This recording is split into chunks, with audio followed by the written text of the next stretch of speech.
IT job కోసం try చేస్తున్నారా? Coding tutor లో ట్రైనింగ్ తో పాటు stipend and 100% job guarantee. Andhra Pradesh deputy CM Pawan Kalyan తెలంగాణకి బాసటగా నిలిచారు. ₹1 విరాళం ఇస్తారని ప్రకటించినటువంటి ఆయన తెలంగాణ సీఎం రేవంత్ రెడ్డితో భేటీ అయ్యారు. విరాళం చెక్కును కూడా అందించారు.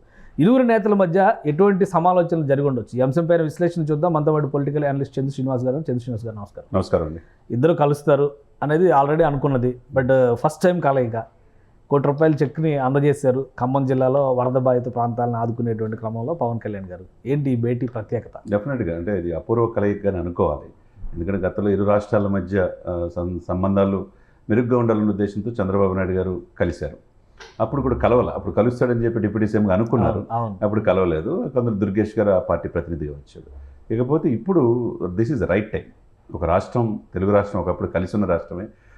ఆ ప్రజలు ఇబ్బంది పడితే అందరూ కూడా చెల్లించిపోయారు. ఫస్ట్గా స్పందించి ఈ రాష్ట్రానికి ₹1 ఆంధ్రప్రదేశ్ ₹1 ప్రకటించడం, వెంటనే నిన్న కాకినాడలో జనంతో కూడా అట్లా వెళ్ళి అక్కడ పిఠాపురం దానికి సంబంధించిన ఏలేరు అన్నీ కూడా పరిశీలించి ₹400 లక్షల అంటే ₹4 కోట్ల అక్కడ పంచాయతీకి పంచారు. ₹1 చంద్రబాబు నాయుడు ఇచ్చారు.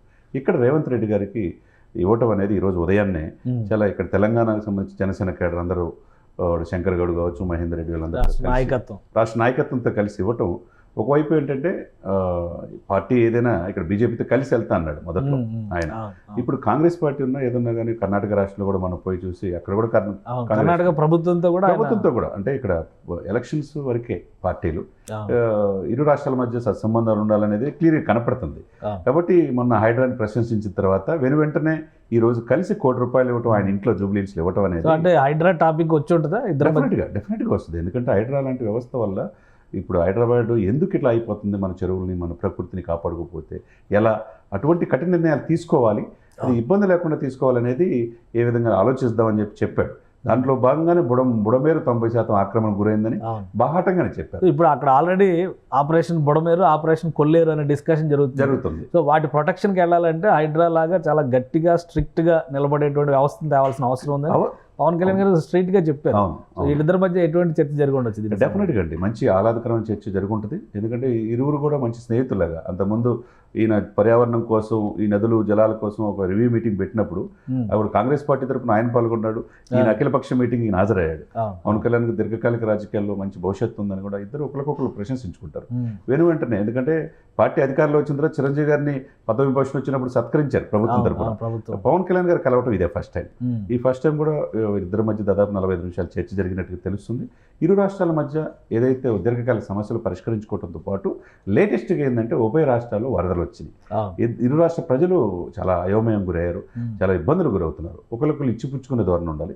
దాంట్లో భాగంగా ఇక్కడ హైడ్రా వ్యవస్థలో ఏ విధంగా చర్యలు తీసుకుంటున్నారు, ఆ వ్యవస్థని ఆంధ్రప్రదేశ్కి ఇంప్లిమెంట్ చేస్తే ఏ విధంగా చేయొచ్చు అనే విషయం మీద డెఫినెట్గా చర్యలు తీసుకోవచ్చు. డిస్కషన్ ఇద్దరి మధ్య జరిగి ఉంటుంది. అదే కాకుండా ఇప్పుడు వరకు పరిష్కారం కాని సమస్యలు ఏదైతే ఉందో ఇది ఫాలోఅప్ సమస్య అని చంద్రబాబు నాయుడు గారు అన్నారు.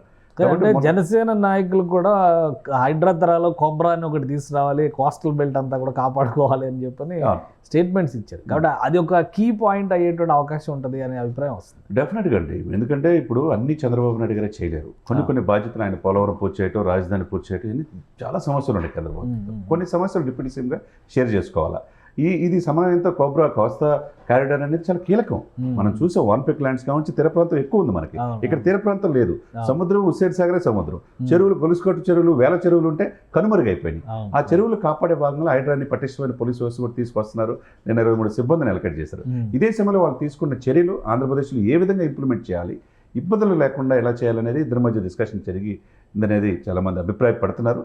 కాబట్టి ఒక మంచి వాతావరణంగా మనం పరిగణించాలి. థ్యాంక్ యూ చంద్ర శ్రీనివాస్ గారు. ఇది హైడ్రా తరహా వ్యవస్థ పైన AP deputy CM Pawan Kalyan ఆరా తీసినట్టుగా ఒక సమాచారం ఉంది. అలానే ఒకవేళ ఏపీలో ఇంప్లిమెంట్ చేయాలంటే ఎలాంటి మాడిఫికేషన్స్ చేయాల్సి ఉంటుందనే అంశం పైన కూడా చర్చలు జరిగే అవకాశాలు చాలా స్పష్టంగా కనిపిస్తున్నాయి. ఇక తెలంగాణ ప్రజలకు ఊరటగా నిలిచేందుకు పవన్ కళ్యాణ్ తీసుకున్నటువంటి నిర్ణయాన్ని తెలంగాణ ప్రభుత్వం ప్రశంసిస్తుంది. ఇది స్పెషల్ డిస్కషన్. Keep watching.